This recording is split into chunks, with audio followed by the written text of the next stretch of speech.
வணக்கம் வந்துட்டு திருப்பூர் அருகே ஆலயா என்ற டையிங் நிறுவன கழிவுநீர் தொட்டியில் விஷவாயு தாக்கிய சம்பவத்தில் தற்போது பலி எண்ணிக்கையானது 3ஆக உயர்ந்துள்ளது.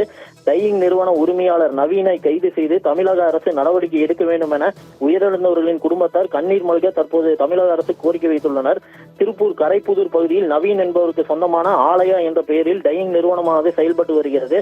இங்குள்ள சாய கழிவுநீர் தொட்டியை சுத்தம் செய்யும் பணியில் திருப்பூர் சுண்டைமேடு பகுதியை சேர்ந்த சரவணன், வேணுகோபால் உட்பட 4 பேர் பணியில் ஈடுபட்டிருந்த போது விஷவாயு தாக்கியதில் சரவணன் மற்றும் வேணுகோபால் இருவரும் சம்பவ இடத்திலேயே உயிரிழந்தனர். ஹரிகிருஷ்ணன் மற்றும் சின்னசாமி இருவரும் ஆபத்தான நிலையில் மீட்கப்பட்டு சிகிச்சைக்காக தனியார் மருத்துவமனையில் அனுமதிக்கப்பட்ட நிலையில் ஹரிகிருஷ்ணன் என்பவர் தற்போது சிகிச்சை பலனின்றி மருத்துவமனையில் உயிரிழந்தார். திருப்பூரில் உள்ள டையிங் நிறுவனத்தில் விஷவாயு தாக்கிய சம்பவத்தில் தற்போது பலி எண்ணிக்கையானது 3ஆக உயர்ந்துள்ளது.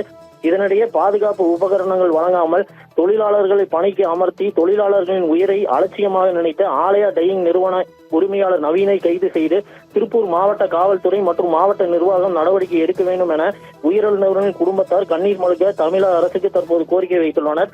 அதேபோல் விஷவாயு தாக்கி தொழிலாளர்கள் 3 பேர் உயிரிழந்த விவகாரத்தில் திருப்பூர் மாவட்ட நிர்வாகம் மற்றும் மாவட்ட காவல்துறை மனிதாபிமானத்தோடு நடந்து கொள்ள வேண்டும் என்பதே பொதுமக்கள் மற்றும் சமூக ஆர்வலர்களின் கோரிக்கையாக உள்ளது.